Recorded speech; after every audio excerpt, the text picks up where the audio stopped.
Azoul, bonsoir et bienvenue. Ce soir, on va parler de la diaspora algérienne en France, on va parler des relations franco-algériennes et de toutes ces entreprises, peut-être ces jeunes Algériens qui sont en Algérie, qui ont réussi, qui vont venir ici en France, où il y aura une rencontre, il y aura peut-être même des espaces de recrutement. On va parler avec deux personnes parmi celles qui ont organisé cette soirée, cet événement.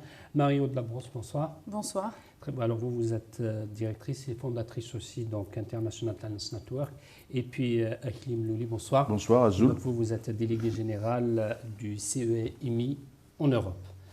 Très bien. Ça vient, alors cette soirée, j'allais dire, ça vient quelques jours après. Moi j'appelle ça le fiasco du Forum Africa à Alger. Vous en pensez quoi? Ce que j'en pense, c'est que c'est triste pour l'Algérie. Je veux dire que puisque le CMI était partenaire, donc moi j'y étais pas, mais Kamel Moula, notre président, et une délégation du CMI étaient, puisque nous étions partenaires. Je pense que c'est une image déplorable qui a été donnée. Après, effectivement, je crois que quand on veut faire les choses, il faut mieux les préparer. Et c'est vrai qu'il y a eu quand même quelques couacs qui nous ont pas grandi et qui n'ont pas grandi quoi qu'on pense des uns et des autres, qui n'ont pas grandi l'Algérie, quoi. Et ça, c'est plutôt assez déplorable comme image, puisque tous ceux qui vont vouloir investir ou qui vont effectivement vouloir travailler avec l'Algérie vont y réfléchir à deux fois parce qu'ils vont percevoir ça comme une instabilité. Et donc, il faudrait que très vite derrière, s'il y a des différends, que les choses se règlent. Et ça arrive partout. Et que effectivement les choses soient clarifiées, que les responsabilités soient désignées, que les gens soient sanctionnés et que l'on puisse un peu tourner la page pour relancer très vite, parce que l'Algérie a besoin et l'Afrique a besoin d'un pays comme l'Algérie qui, comme je disais avec la France, l'axe Paris-Alger, puisqu'on va en parler, peut être la locomotive, comme Paris-Berlin avait été pour l'Europe, l'axe Paris-Algérie peut être la locomotive du développement industriel et technologique en Afrique. Et ces entreprises algériennes qui viennent en France, il y a même un forum recrutement Algérie. C'est-à-dire qu'il y a des compétences aujourd'hui qui sont en France, qui ne trouvent pas peut-être du travail de débouché. Ces entreprises algériennes en ont besoin de ces binationaux, ou bien de ces Algériens qui résident en France. Alors, vous n'êtes pas sans savoir qu'il y a des secteurs qui sont en plein développement en Algérie. Je peux mentionner le secteur bancaire, je peux mentionner la grande distribution, le secteur alimentaire, les télécoms, le e-paiement, le paiement par téléphone portable également, qui a été lancé récemment en Algérie.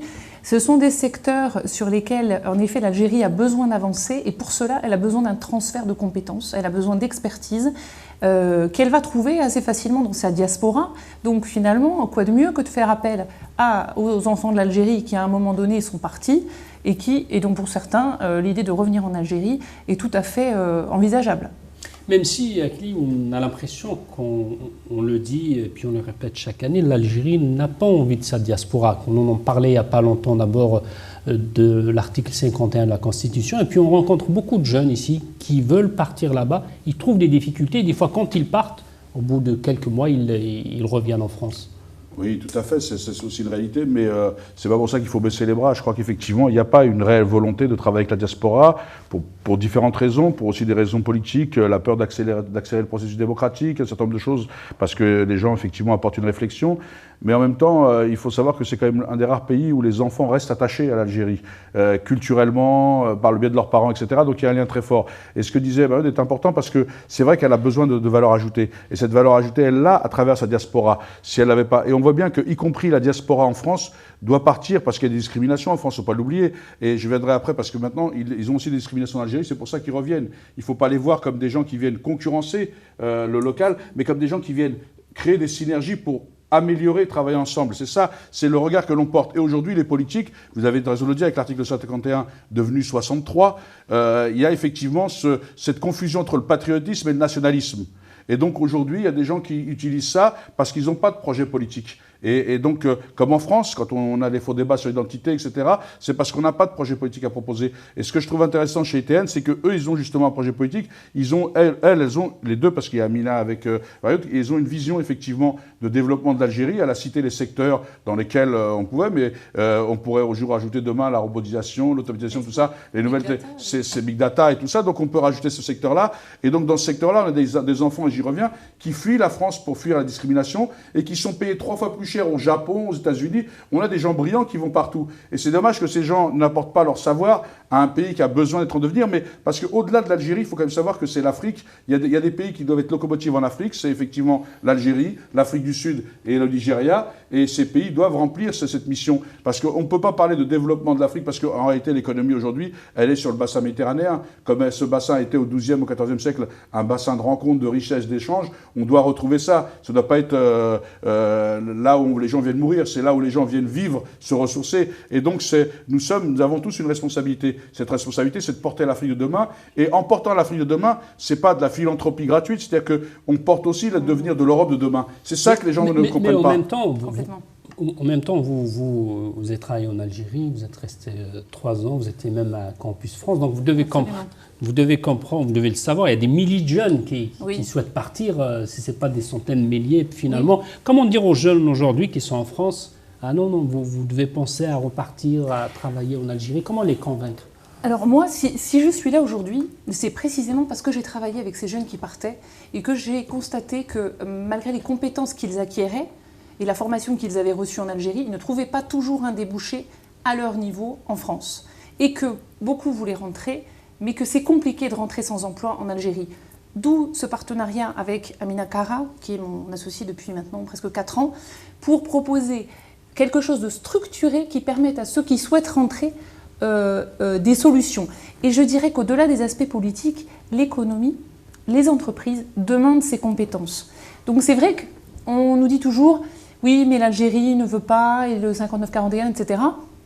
Ce qu'on organise aujourd'hui, cette soirée qu'on organise samedi soir à l'ESCP Europe, avec de nombreuses personnalités, chefs d'entreprise et jeunes qui sont rentrés et qui vont venir témoigner, c'est précisément pour désamorcer un petit peu toutes ces idées reçues, parce que finalement, au-delà de la politique, il y a la réalité. La réalité, c'est que quand on interroge tous les jeunes qui viennent depuis...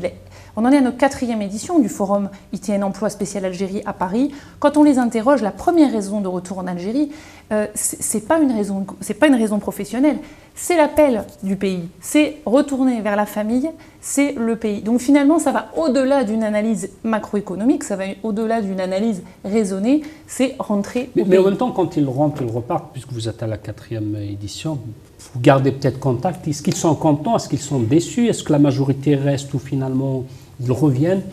Alors, bien sûr qu'on a toujours des cas de personnes qui ne vont pas s'intégrer, qui ne vont pas se réintégrer. Mais globalement, on a un bon retour des personnes qui sont venues au forum. Pourquoi? Parce que nous, ITN, on leur explique qu'ils ne partent pas en tant qu'expatriés.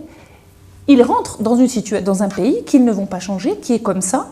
Et il ne faut pas se poser non plus en personne qui sait tout et qui va tout révolutionner. Il faut arriver très humble, avec des connaissances, certes, un transfert de compétences, mais savoir faire petit à petit. Et il y a des opportunités très importantes de monter dans les entreprises, beaucoup plus qu'en France. Et finalement, quand on voit la liste, on parlait de Kamel Moula avec Vénus, mais il y a pas mal d'autres entreprises finalement qui exercent, qui ont réussi, qui sont des bonnes entreprises en Algérie. Tout à fait, il y a beaucoup de bonnes entreprises. Donc dans le CIEMI, il y a quand même au moins 1500 adhérents.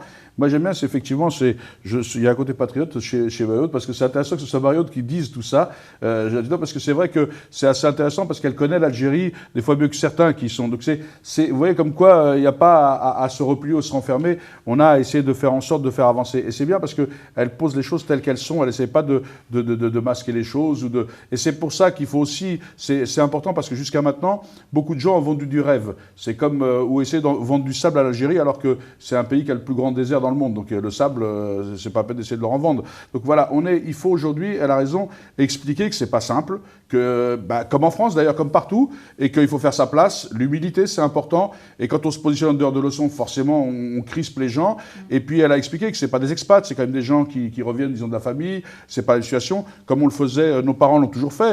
Moi, qui viens d'un village de Kabylie, si les gens du village ne s'étaient pas mobilisés pour aider au développement, pour ceci, le village ne serait pas développé, ou tardivement, puisque c'est tardivement qu'ils ont électrisé, etc., etc. Donc vous voyez qu'il y a vraiment cette volonté de travailler. Et dans ce que vous dites dans les entrepreneurs, il y a Bilal Moussaoui, il y en a d'autres, ce sont des gens, c'est des nouvelles générations d'entrepreneurs. Alors ce qui est intéressant, et c'est ce qu'il y a dans le CIEMI, c'est ce qui m'a beaucoup plu, c'est en plus d'entrepreneurs citoyens, parce qu'ils s'intéressent à la vie de la cité, ils participent, ils aident les pauvres, c'est pas des gens, vous avez parlé de Kamel Moula, le CMI, c'est vraiment c'est la marque des moulas, par exemple, et d'autres trucs. Les Moussaoui, Bilal Moussaoui, qui a une très belle entreprise qui exporte en Afrique, en France, en Allemagne, et ce sont des gens qui sont ces entreprises familiales, mais qui ont fonctionné un peu sur les modèles européens, occidentaux, les modèles de réussite, c'est-à-dire qu'ils ont poussé leurs enfants à aller travailler très jeunes entreprises, à aller faire, c'est pas des gens qui ont hérité, c'est pas des héritiers, ce sont des gens qui se sont mis à travailler dans l'entreprise, qui connaissent les rouages de l'entreprise, qui ont fait des études à l'étranger, qui ont été voir ce qui se passait dans les autres pays, dans le monde entier,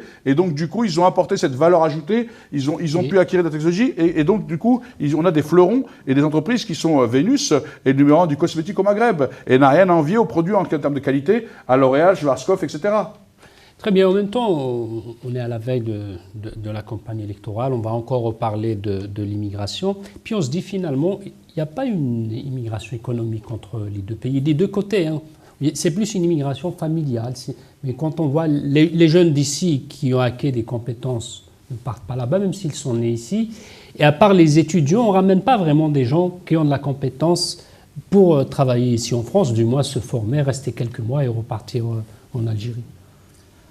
Écoutez, là, je pense qu'au contraire, il y a énormément d'étudiants qui viennent, qui ont déjà un niveau master. Oui, voilà. Par les étudiants, voilà. Après, il y a de la mobilité au sein des entreprises. Ça, c'est quand même, c'est moins visible parce que ça, je sais que le groupe Renault, par exemple, qui a assisté à nos forums pendant presque toutes les éditions, a mis en place un système de mobilité interne qui a permis à sa directrice Soraya Roumi, qui était directrice, qui a pu bouger d'une filiale à l'autre. Donc, ça peut se faire. Qui sera là demain, d'ailleurs. Absolument, qui sera là demain. D'ailleurs, j'en profite pour dire qu'on peut encore s'inscrire à notre soirée. On va le dire, ça. Voilà. Non, on va le dire, vous inquiétez pas, on va le dire, on va donner l'adresse. Mais je disais ça parce que il n'y a pas trop longtemps, il y a eu une étude comparative entre les étudiants qui viennent du Maroc et ceux qui viennent d'Algérie. 80% des étudiants marocains souhaitent repartir et repartent. 80% des étudiants algériens préfèrent rester en France. C'est-à-dire qu'il n'y a pas vraiment d'encouragement de la part de ces entreprises, de la part du gouvernement, pour essayer justement de rapatrier ce qu'ils appellent la fuite des cerveaux. Tout à fait. C'est vrai qu'aujourd'hui, il y a beaucoup d'efforts à faire, mais c'est le travail que fait Itaël et d'autres, avec d'autres, parce que je crois qu'il faut aussi donner envie, donner de l'appétence aux gens. Je crois qu'aujourd'hui, effectivement, on a plus tendance à vouloir décourager les gens de l'autre côté. C'est vrai, il y a des personnes, mais on ne peut pas être dans la généralité. Il y a des gens aussi de l'autre côté qui ont envie que ça évolue, qui ont envie que les gens reviennent et qu'il y a envie que cette mobilité. D'ailleurs, dans le cadre du plan d'action entre la France et l'Algérie, dans la mission de Jean-Yves Levé, ils ont signé un accord pour la mobilité, notamment sur les stages, des jeunes des deux rives. Et donc, alors après, la mise en œuvre est beaucoup plus dure, plus longue, mais il y a une volonté. Alors maintenant, il faut la transcrire, et c'est vrai, et tu as raison, c'est vrai que souvent les Algériens, quand ils sortent de l'Algérie, ils n'ont plus beaucoup envie d'y retourner. On le voit bien d'ailleurs beaucoup avec les médecins, les chirurgiens. On a des gens qui travaillent dans tous nos hôpitaux, qui sont les extra-communautaires, qui font fonctionner les hôpitaux français. Et on le voit bien, donc on ne peut pas dire que ce n'est pas une réalité. En même temps, les choses évoluent. Et c'est vrai que, parce qu'au Maroc, il y a aussi beaucoup de multinationales, il y a beaucoup d'entreprises qui sont installées, donc les gens sont plus dans quelque chose un milieu plus connu, puisque moins atypique que l'Algérie. L'Algérie, on est encore en construction et en développement, et je pense que, moi je vous dis, s'il y a un pays aujourd'hui, ou si j'étais moi, jeune diplômé, ambitieux et plein d'avenir, il y a un pays où il faut investir, c'est l'Algérie.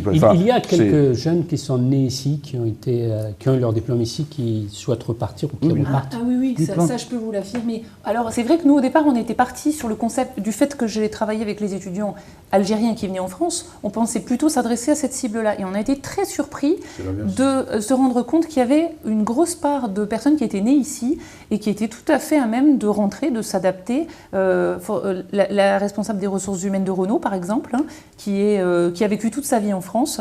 Et on a un certain nombre d'exemples, dont certains de success stories seront là samedi. Et c'est vrai, pour continuer dans ce que tu dis, c'est beaucoup, moi je vois beaucoup de jeunes qui sont surdiplômés, qui ont des postes à haute responsabilité ici en France et qui voudraient apporter leur savoir en Algérie. Alors la question, c'est que pour l'instant, il faudrait trouver des sas pour le faire. Moi je suis aussi quelqu'un qui préconise que nous puissions travailler sur des missions à court terme pour que ces gens puissent apporter leur savoir. Par exemple, dans le e-banking, etc., on a des gens qui ne vont pas quitter les postes qu'ils ont à haute responsabilité, mais qui pourraient, sur une semaine, sur 15 jours, sur 3 jours par mois, etc., venir apporter leur savoir-faire et développer quelque chose dans lequel après ils pourraient s'inscrire. Je pense qu'il ne faut pas faut pas que ce soit ou tout l'un ou tout l'autre. Je pense qu'il faut que l'on crée les différentes passerelles et les différents niveaux de coopération possibles pour que justement ces jeunes puissent retrouver leur repère. Parce qu'en plus, beaucoup de jeunes, et comme elle le dit, il y a beaucoup de jeunes, moi, étudiants qui font des études, qui veulent repartir en Algérie. Alors je ne parle pas de ceux qui sont venus d'Algérie faire des études ici, je parle de ceux qui ont grandi ici et qui ont fait des études. C'est ça le paradoxe. C'est ceux-là qui ont beaucoup plus envie que les autres d'y aller. Et ils ont envie d'y aller. Le problème, c'est que parfois, ils se heurtent à la culture parce qu'ils n'ont pas les codes, ils n'ont pas... Mais comme en France, quand vous n'avez pas les codes, les femmes, quand elles sont arrivées dans le marché du travail, elles n'avaient pas les codes. Donc elles ont réinterrogé les codes et c'est elles qui ont permis l'innovation. Et donc l'Algérie, il faut qu'elle le prenne aussi comme une chance de l'autre côté. C'est pour ça que je dis qu'il faut regarder comme une chance que les gens qui n'aient pas les codes les réinterrogent. Et c'est en réinterrogeant le code que l'on innove et que l'on crée. Donc il faut intégrer sur les deux rives un peu cette spécificité. Et puis comme vous avez travaillé donc à Campus France, quand les étudiants souhaitent partir, est-ce qu'on choisit ou finalement non, tout dépend des universités, tout dépend des étudiants qu'elles acceptent, ou bien finalement, entre les deux gouvernements, on a plus besoin peut-être d'envoyer des médecins, des juristes, ou bien finalement non, on fait son dossier et puis on est choisi par l'université. Comment ça se passe? Vous avez tout à fait raison. J'ai longtemps milité pour qu'il y ait un recensement, un diagnostic qui soit fait des domaines dans lesquels l'Algérie avait besoin plus spécifiquement de former des personnes, puisque ce n'est pas la peine d'envoyer des gens dans des domaines qui sont déjà pourvus en Algérie ou dans des domaines qui n'ont pas pour l'instant, qui n'offrent pas le bon niveau d'exercice, puisqu'il peut y avoir un décalage entre le niveau de compétence et la situation réelle. Et c'est vrai que c'est quelque chose qui est encore à son b.a.-ba et qui gagnerait à être développé. Très bien, donc je vous laisse conclure les deux pour nous donner notamment la soirée et puis les inscriptions. Alors moi j'invite effectivement toutes les personnes qui souhaitent rencontrer des recruteurs, débattre, poser leurs questions. Comment ça se passe de rentrer en Algérie? Est-ce que mon profil est attractif? Comment je vais pouvoir m'y prendre? À venir donc à notre soirée samedi soir à l'ESCP Europe à 19h. Mais avant, il faut s'inscrire sur le site internet www-network.com. On envoie à l'antenne, voilà. Voilà, merci beaucoup. Et donc il faut le faire assez rapidement puisqu'on n'a plus beaucoup de place. Comme vous disiez, Akli, donc il y a de l'espoir, il y a du travail, il y a comme des entreprises, ces jeunes, voilà. Au lieu de ne rien faire ici ou bien de se dire j'ai pas de travail, j'ai pas peut-être que voilà. Oui, il y a ça. Et puis c'est l'envie de participer à un projet ambitieux, de participer à un développement. C'est là. Et moi, je dis, moi, je pense que demain, il faut venir à ITN. Je pense que le travail qui est fait avec secteur, c'est un travail de qualité. J'invite les gens, nous, on est partenaires, à venir parce que c'est fait aussi en France, mais c'est aussi fait en Algérie.